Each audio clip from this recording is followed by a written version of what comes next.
अस्सलामुअलैकुम। रोशन पाकिस्तान में खुशामदीद। हम उम्मीद करते हैं कि आपका दिन इंतहाई अच्छा गुजर रहा होगा। मैं हूं आपका मेज़बान उमर इम्तियाज़। और मैं हूं आपकी मेजबान तैयबा सतार। तैयबा, आज जब आप स्टूडियो में एंटर हुई थी ना, एक सवाल मेरे जहन में काफ़ी देर से गूंज रहा था कि मैंने आपसे सवाल करना है जब प्रोग्राम स्टार्ट होगा। मुझे ये बताएं, आज आपके ड्रेस में पिंक कलर बहुत ज़्यादा है।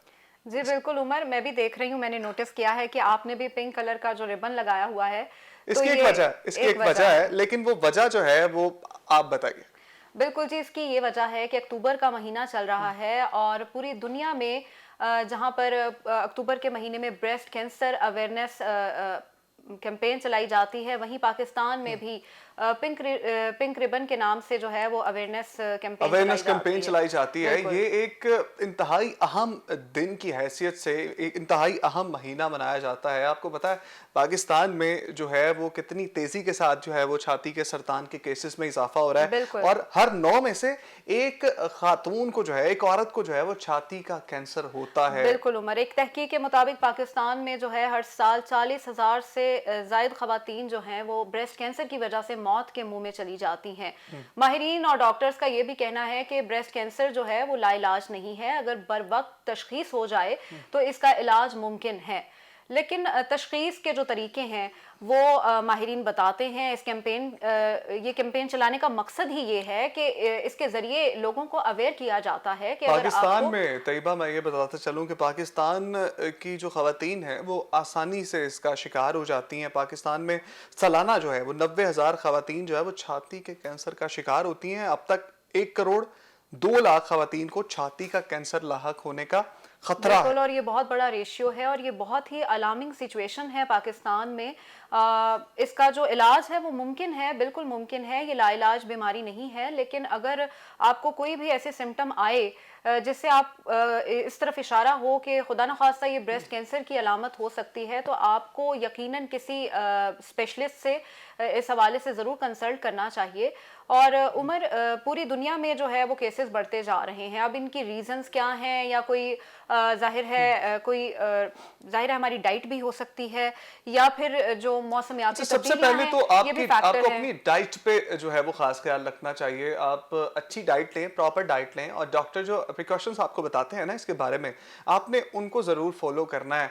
और अपनी रूटीन को इस तरह से बना लें, एक्सरसाइज ज़रूर किया करें, जिससे जो है वो आप बेहतर रह सकते हैं। अब जिस तरह पहले भी आपने जिक्र किया कि जिस तरह पूरी दुनिया में जो है वो पिंक रिबन डे मनाया जाता है, पिंक रिबन के हवाले से मुहिम भी चलाई जाती है, पाकिस्तान में भी दुनिया भर की तरह पिंक रिबन के तरह की ही एक जो है वो मुहिम चलाई जाती है, जिसको जो है वो बहुत ही अहमियत की हामिल होती है। और इसके साथ साथ जो है वो हम आज के प्रोग्राम में ये भी जानना चाहेंगे फैक्ट्स एंड फिगर क्या हैं, और किन बुनियादों पर जो है वो ये मुहिम भी चलाई जाती है, और कौन लोग इसको चला रहे हैं, कौन पाकिस्तान में इसको लेकर आया है। ये तमाम बातें हम आज के प्रोग्राम में आपके सामने रखेंगे, लेकिन सबसे पहले आपको हम ये ज़रूर गाइड करें कि सबसे अहम चीज़ जो है वो छाती के सरतान को रोकने के लिए है अवेयरनेस। और बिल्कुल, और ये अवेयरनेस ये मुहिम चलाने का मकसद ही ये है कि जो ख़वातीन इस बीमारी की जो अलामत है उसको अगर महसूस करें अपनी बॉडी में, तो वो झिझक का शिकार भी होती हैं हमारे माशरे में। और कई दफ़ा ऐसा होता है कि वो डिस्कस नहीं करती हैं, अपनी फैमिली से भी बाज़ औक़ात वो डिस्कस नहीं करती हैं। तो ये अवेयरनेस ये मुहिम चलाने का मकसद ही ये है कि अगर आप जो हैं, आपको के अंदर कोई इस तरह की तब्दीली आती है आपकी बॉडी में, तो आप ज़रूर उसको डिस्कस करें अपने डॉक्टर के साथ। पहले तो अपनी फैमिली के साथ डिस्कस करें, क्योंकि ये बीमारी जो है वो बढ़ती है। कैंसर जो है, अगर खुदा न खास्ता आपको आपके अंदर एक सिम्टम आती है, तो वो ये ऐसी बीमारी है जो बढ़नी ही है।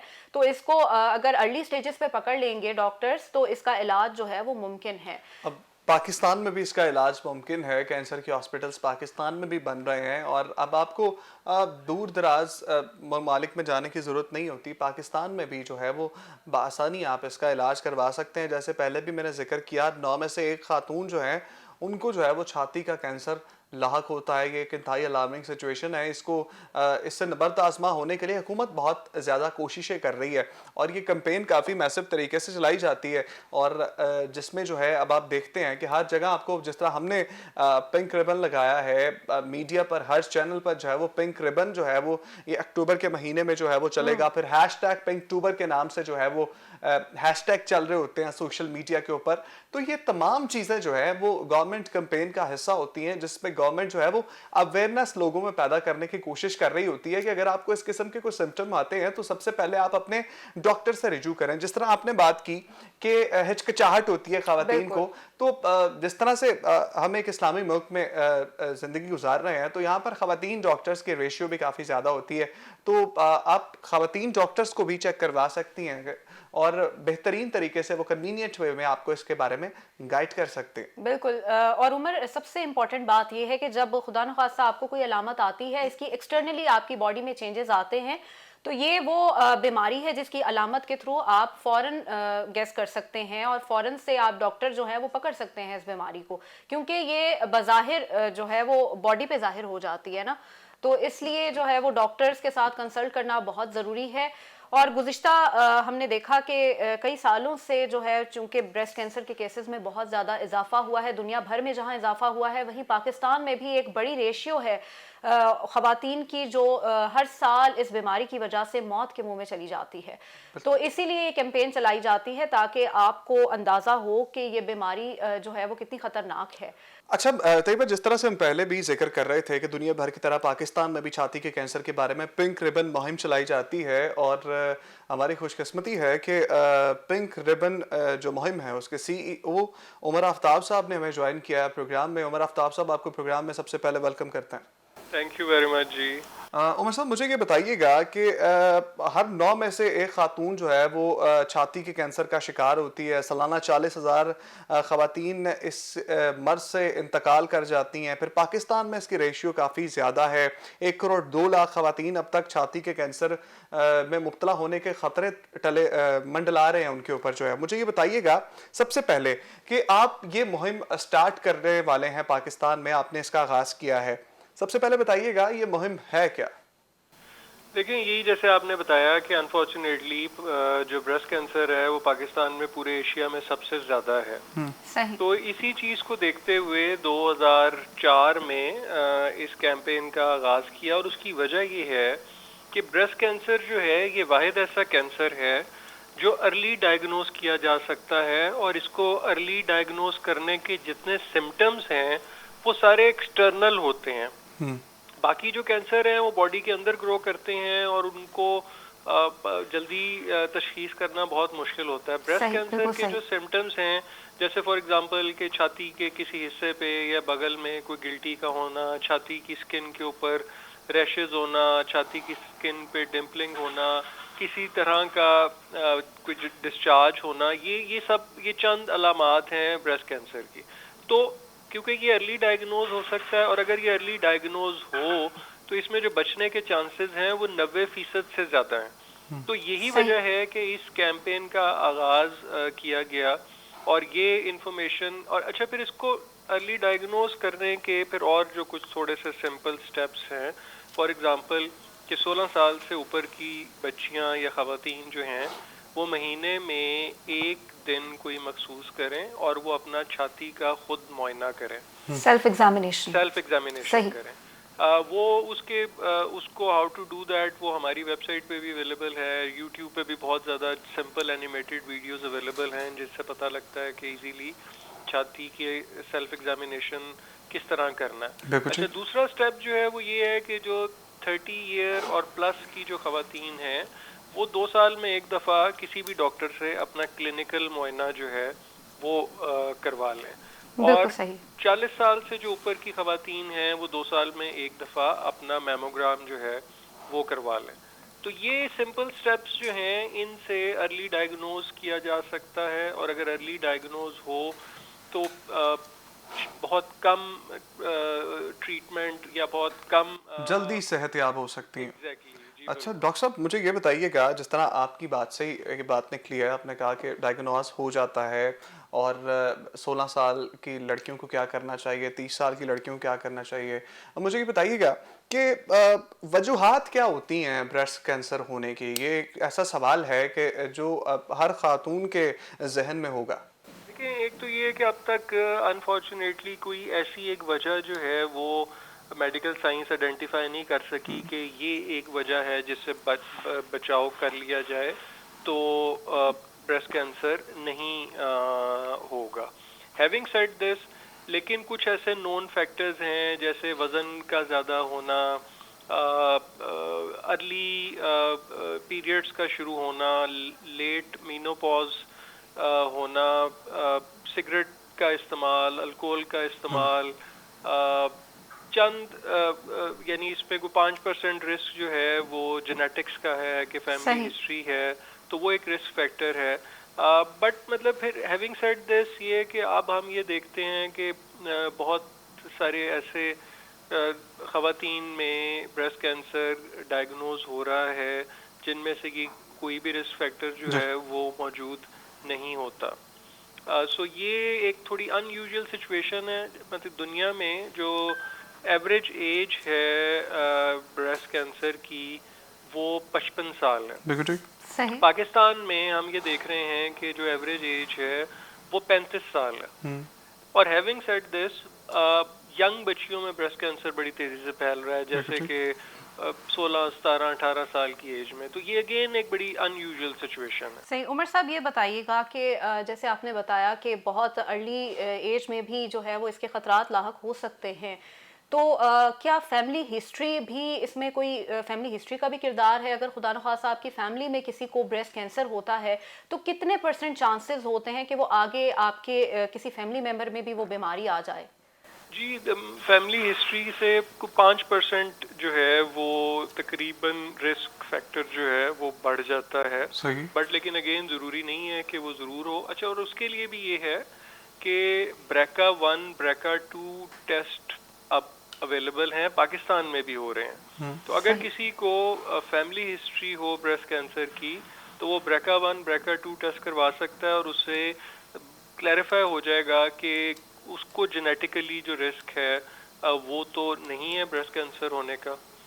अच्छा, ये सारी बात के साथ मैं एक और चीज़ ऐड करना चाहूँगा कि जो इस साल, मतलब हम पिछले 18 साल से अर्ली डायग्नोसिस की बात कर रहे हैं, बल्कि पिंक रिबन जो है वो पाकिस्तान का पहला डेडिकेटेड ब्रेस्ट कैंसर हॉस्पिटल बना रहा है लाहौर में। सही। मैं यही पूछना चाह रहा था कि इक़दामात क्या किए हैं अब तक और क्या करने जा रहे हैं? वो इंशाल्लाह अभी ये अक्टूबर के एंड में हम उसकी OPD का इंशाल्लाह उसकी ओपनिंग कर रहे हैं और अगले 2-3 महीने में एक एक करके मज़ीद सर्विसेज भी ऐड होंगी और ये हॉस्पिटल जो है वो इंशाल्लाह अगले 6 महीने में तमाम सर्विसेज जो है वो प्रोवाइड करेगा। ये तमाम सर्विसेज उमर साहब, ये तमाम सर्विसेज जो है वो फ्री ऑफ कॉस्ट मुहैया की जाएंगी? ये मतलब इट्स चैरिटी हॉस्पिटल, ये सारी सर्विसेज फ्री प्रोवाइड की जाएंगी।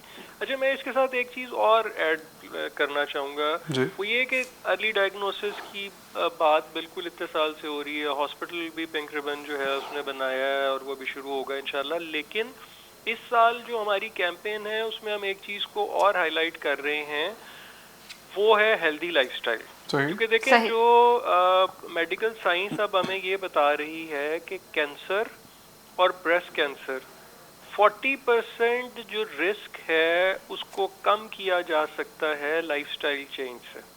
सही। तो लाइफस्टाइल चेंज का मतलब ये है कि जो चीज़ें हम खा रहे हैं हमें उनमें बेतहाशा एहतियात करने की ज़रूरत है। जो जेनेटिकली मॉडिफाइड फूड है, पेस्टिसाइड्स मिला हुआ चीज़ें हैं, स्टीरॉइड्स मिली हुई चीज़ें हैं, प्रिजर्वेटिव्स मिली हुई चीज़ें हैं, कलर्स, फूड कलर्स और ये सारी, ये तो मतलब है ये हमें लाइफस्टाइल में मेजर चेंज करनी पड़ेगी। और इन चीज़ों से अगर हम इज्तनाब करें, मेंटल हेल्थ जो है, क्योंकि स्ट्रेस जो है वो इम्यून सिस्टम को वीक करता है, इम्यून सिस्टम वीक होता है तो बीमारियां हमलावर होती हैं। बहुत शुक्रिया उमर साहब। उमर आफ्ताब साहब हमारे साथ मौजूद थे, CEO पिंक रिबन के थे ये मुहिम के। तो इन्होंने भी तैयबा जो है वो इसी तरह से बताया कि आप अवेयरनेस के ज़रिए ही जो है वो बच सकते हैं और जितना जल्दी एहतियात हो आप डॉक्टर को चेक कराएं। पिंक रिबन, और उन्होंने फैक्टर्स भी बताए कि कौन से फैक्टर्स हैं जो बायस बन सकते हैं और कौन सी ऐसी एहतियाती तदाबीर हैं जो अपनाने से हम इसकी जो चांसेस हैं उनको कम कर सकते हैं। मेरे ख्याल में यहाँ पर एक हमें ब्रेक ले लेनी चाहिए और ब्रेक के बाद जो है हम दोबारा से अपने नाज़रीन को ज्वाइन करते हैं और उस पर कुछ मज़ीद बात पे करते हैं। साथ रहिए, हमारे साथ रहिएगा।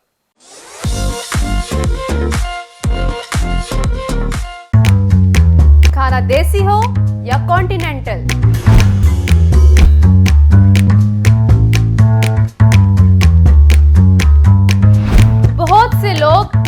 आलू के बारे में जानते तो हैं, ये नहीं जानते कि वो मिलता कहां से है।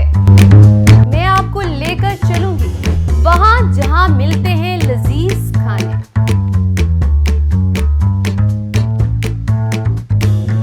मेरे साथ रहिएगा और देखना मत भूलिएगा फूड दरबार।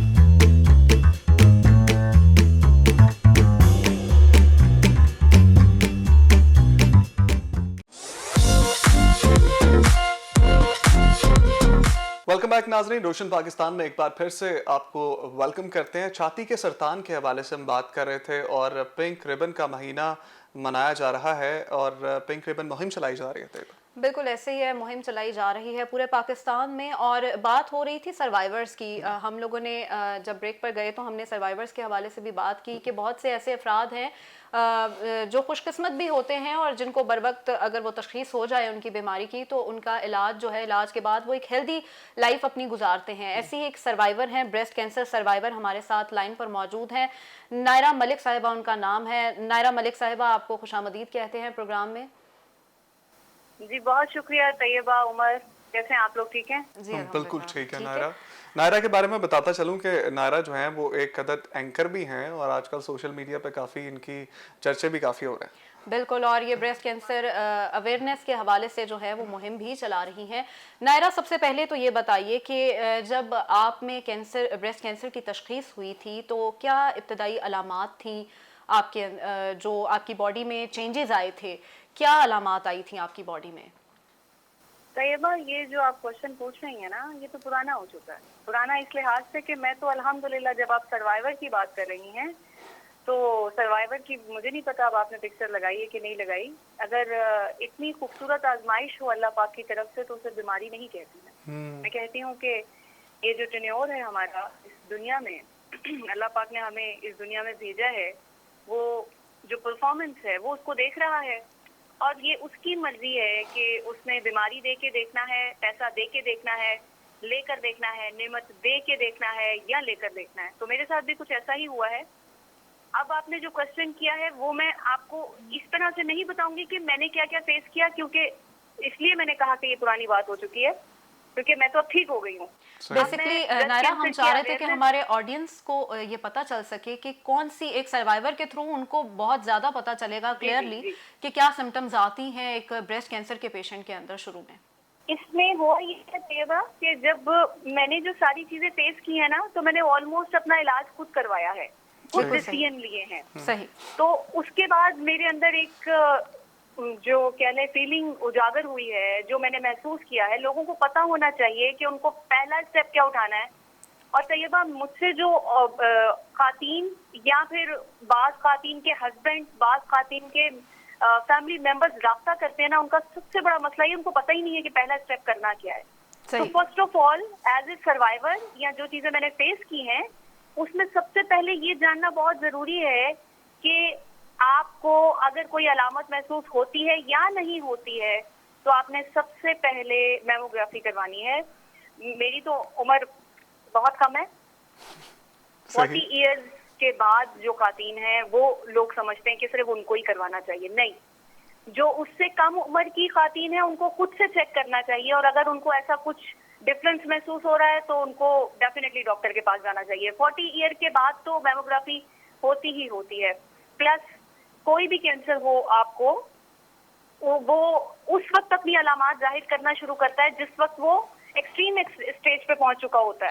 सही। तो ये इलाज अपना कराते कराते मैं आधी डॉक्टर भी हो चुकी हूँ। इसलिए मैं आपको मेडिकली चीजें, जो मेरी इंफॉर्मेशन है या जो मैंने स्टडी किया, वो मैं आप लोगों के साथ शेयर करी हूँ। उससे अगला जो मसला पाकिस्तान में है मैं वो भी आप लोगों के साथ शेयर कर दूं। वो ये है कि हमारी खातीन ये समझती हैं कि ऐसी कोई बीमारी अगर पता चले तो वो हमने किसी को बतानी है या नहीं बतानी। ये तो बहुत शर्म वाली बात है भाई। ये एक पार्ट है आपकी बॉडी का और अगर उसमें कैंसर हो गया है तो इसमें शर्म कैसी बात, किस बात की है? मैंने जेंट्स से भी इलाज करवाया उमर, आप तो जानते हैं मेरे आपके साथ बातचीत होती रही है। बिल्कुल ठीक। उसमें आपके मेल डॉक्टर्स भी आते हैं, फीमेल डॉक्टर्स भी आते हैं। जब डॉक्टर से इलाज करवाना है तो शर्म नहीं होनी चाहिए। सही। और मुझसे कुछ ऐसी पेशेंट्स हैं, 2 पेशेंट्स ऐसी हैं जिनके साथ मेरा पिछले 1 साल से राब्ता है और वो मुझसे ये पूछती है कि नायरा आपने क्या किया था। और उनको इतना लेट हो चुका तैयबा कि ये इस हद तक पहुंच गया कि पीप निकलने लग गई, तब भी उन्होंने नहीं बताया कि भाई हम बताएं तो किसको बताएं और कैसे बताएं।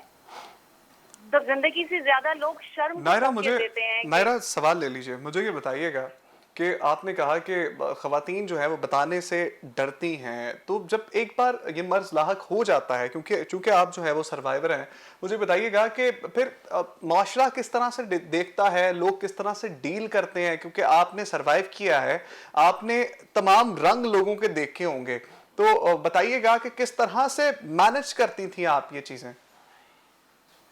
ये हमारा जो मुआशरा है उसमें जो लोग बसते हैं वो लोग, कोई अच्छा हो रहा हो तो तब भी कमेंट करते हैं, बुरा हो रहा होता है तो तब भी कमेंट करते हैं। सही। मोस्टली जब इस तरह की मोहलिक बीमारियां हो जाती हैं तो लोग, एक तसव्वुर है कि भाई किसी को कैंसर हो गया तो पता नहीं अब इसमें बचना भी है कि नहीं बचना है। और भी बहुत सी बीमारियां ऐसी हैं जिसमें लोग सोच लेते हैं, तो उनका सोचना गलत नहीं है। उनके जो एक्सपीरियंसेस होते हैं उसी बेस पे अपनी राय कायम कर लेते हैं। और पेशेंट्स के साथ ऐसा होता है कि जब वो उनके साथ मिलते हैं तो वो अपनी राय का इजहार करते हैं और पेशेंट्स का मोराल डाउन हो जाता है कि उनकी राय की वजह से कि भाई वो फलाना बंदा मर गया था तो मैंने भी मर जाना है। हालांकि हम सबकी एक अलग एंटिटी है, हमारी अपनी बॉडी है, हमारी अपनी जिंदगी, किस्मत, सब कुछ अलग है। तो अगर किसी के साथ कुछ ऐसा हो गया तो हमने डिसाइड करना है, क्योंकि हम लोगों के मुंह बंद नहीं कर सकते, उनकी राय को तब्दील नहीं किया जा सकता जितना आसानी से अपनी राय को तब्दील किया जा सकता है। तो हमें बेसिकली अपनी राय पे फोकस करना होगा, अपनी सोच पे, कॉन्शियस सबकॉन्शियस पे काम करना होगा कि हमने कौन सी बात अपनी कॉन्शियसली अपने सबकॉन्शियस माइंड में भेजनी है। उसके बाद आप इस तरह की जिंदगी गुजार सकते हैं या इस तरह से डील कर सकते हैं बीमारी को, जैसे मैंने किया। अच्छा, मुझे ये बताइएगा कि चूंकि आप, फिर मैं यही कहूँगा, कैंसर सर्वाइवर हैं, आप बहुत जिक्र करती हैं, आप बहुत ज़्यादा मोटिवेटेड लगती हैं अपनी बातों से, तो जब आपको ये हुआ उसके बाद जो है वो आपने इससे जो है वो सेहतयाबी भी हासिल कर ली। अब मुझे ये बताइएगा कि आप क्या कर रही हैं उन लोगों के लिए, जिन लोगों को जो है वो, जिन औरतों को जो है जो इसमें मुब्तला हो जाती हैं ब्रेस्ट कैंसर में, उनके लिए अभी तक आपने क्या किया है? कुछ जिस तरह आप कह रही हैं कि एक दो औरतें भी और भी आपके साथ हैं, तो अवेयरनेस चलाने के लिए क्या कर रही हैं?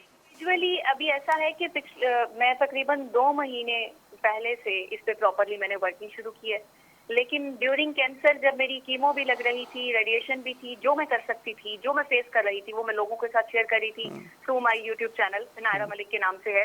उस पे मैंने अब पिछले 2 महीने से काम शुरू किया है, एपिसोड्स बनाई हैं, 6 एपिसोड्स अभी बनी है, लेकिन आगे अभी बनानी है मैंने, how to deal with cancer.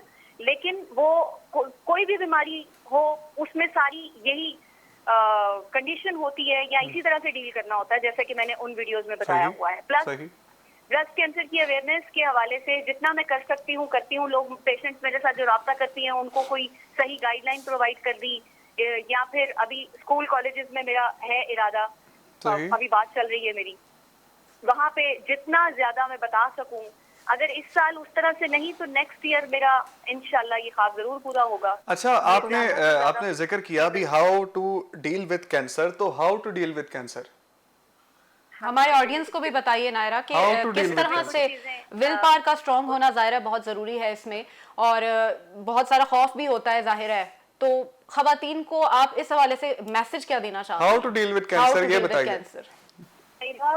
और उमर, आप लोग जो पूछ रहे हैं ना सवाल, वो थोड़ा लेंथी है, लेकिन मैं आपको बेसिक बता देती हूँ कि करना क्या है। आप हमें बेसिक बताइए, बाकी हम आपकी वीडियोस देख लेंगे। हाँ जी, वीडियोस देखिए। उसमें ये है कि सबसे पहले तो आपको ये जान लेना जरूरी है और उस पर यकीन करना जरूरी है कि हम इस दुनिया में हैं क्यों। आपको मैं अपनी मिसाल देती हूँ, मुझे कैंसर हुआ है, मुझे ये जानना बहुत जरूरी है कि मैं यहाँ हूँ क्यों। और सबसे पहला सवाल मेरे जहन में जो आता है वो ये आता है कि मैं ही क्यों, मेरे साथ ही क्यों, क्योंकि मुझे तो सेकंड टाइम कैंसर हुआ ना, तो मुझे तो ये सवाल उभरा मेरे माइंड में। तो फिर मुझे पता चला कि मैं यहाँ पे इसीलिए आई हूँ कि अल्लाह पाक ने मुझे बनाया, बॉडी बनाई, रूह बनाई, फिर ये जो आती जाती सांस है ये उसके इख्तियार में है। तो पता क्या चला कि हमारे ऊपर पूरा इख्तियार उस रब का है, इख्तियार दे दें उसको, मान लें इस चीज को। जब इस चीज को मान लेंगे ना, हमें हकीकत पता तो है लेकिन हम उस इख्तियार को देते नहीं है। वो इस तरह कि जिस वक्त हम ये सोच लेते हैं ना कि हमने यहाँ पे पक्के घर बना लिए और लंबी लंबी जायदादें और फिर यहाँ से जाना ही नहीं है, और फिर अगर कोई मर जाता तो उसके लवाहिकीन रो भी रहे होते हैं, तो इट मीन्स ये इस बात की अलामत है कि हमने उसको उसका इख्तियार नहीं दिया हुआ बिल्कुल ठीक। जो कि उसका है, हक है। तो हक इस तरह से अदा होता है कि रोना किस बात का भाई, रूह उसने बनाई है और उसके बाद ये एक सफर है जो कि इस बॉडी की कॉस्ट्यूम के साथ इस दुनिया में हम बिल्कुल गुजार ठीक। रहे हैं।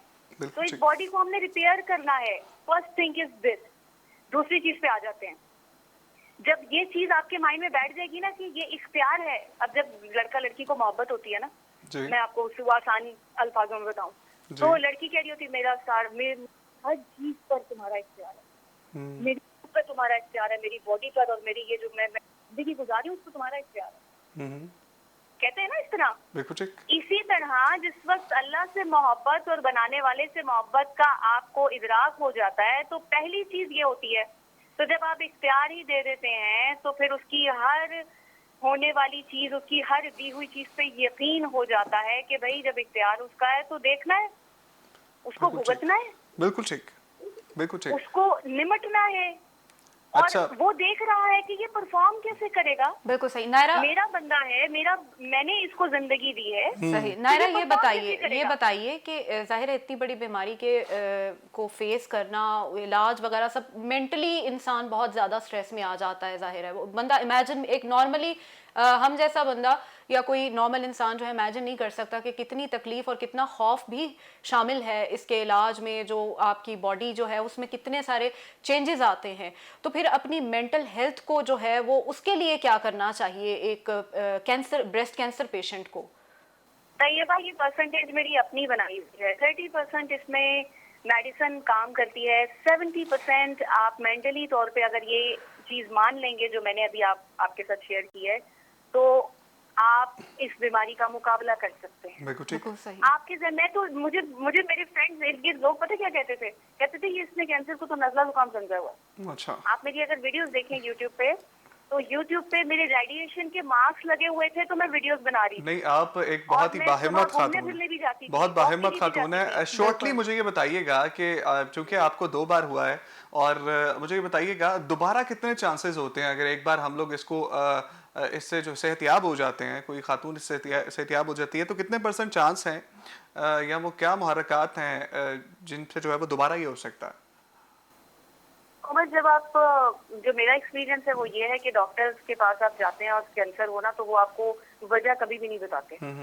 मुझे लगता है कि शायद उनको खुद भी नहीं पता होती कैंसर की वजह, क्योंकि कैंसर एक ऐसी हिडन बीमारी है। आप वैसे तो पता है कि जी पान खाएंगे तो मुंह का कैंसर हो जाएगा, डिफरेंट आपकी ऐसी मतलब काम होते हैं जिससे आपको डिफरेंट तरह का कैंसर हो जाता है। सही। लेकिन आप जिस वक्त जाते हैं डॉक्टर के पास, तो वो डॉक्टर आपको नहीं बता पाता। इसलिए मैं बिल्कुल भी ये नहीं कहूंगी कि आपको पता चल जाए कि ये दोबारा हो सकता है या नहीं हो सकता। आप अल्हम्दुलिल्लाह 1 साल बाद मैंने टेस्ट करवाया तो क्लियर है। बिल्कुल ठीक।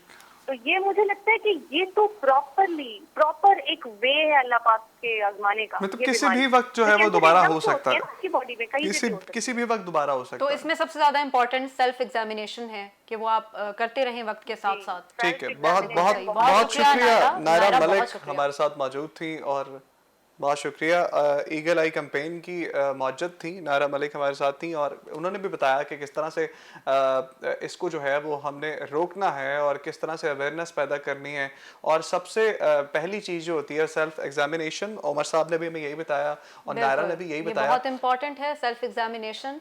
आपको हर महीने जो है, बल्कि हर हफ्ते मैं तो कहूंगी कि आपको जरूर, क्योंकि अब तो दिन ब दिन आपकी बॉडी में चेंजेस आते हैं, तो हर वीक आप अपने लिए जो है वो 3 से 4 मिनट तो निकाल ही सकते हैं। हर वीक अपने लिए 3 से बिल्कुल। 4 मिनट आपने निकालने हैं। और इसी पॉजिटिव नोट के साथ हम अपने प्रोग्राम के इख्तिताम की जानिब बढ़ते हैं तैयबा, और यही आपसे बिल्कुल। वादा लेते हैं कि जिन खवातीन को कुछ भी किसी भी इस किस्म की अलामात ज़ाहिर हो रही हैं, वो पहले तो सेल्फ एग्जामिनेशन करें और उसके बाद जो है वो अपने करीबी डॉक्टर से ज़रूर रजू करें, ताकि आप जो हैं वो सेहतियाब रह सकें और आप बच सकें, उन खवातीन में आपका शुमार ना हो जो ब्रेस्ट कैंसर से जो है वो ज़िंदगी की बाजी हार जाती हैं। बिल्कुल उमर, और इसके साथ साथ उन खवातीन को हम खराज तहसीन भी पेश करते हैं जिन्होंने इस बीमारी को बहुत हिम्मत से जो है वो इस बीमारी से लड़ा और बिल्कुल मिसाल पैदा की दूसरी खवातीन के लिए।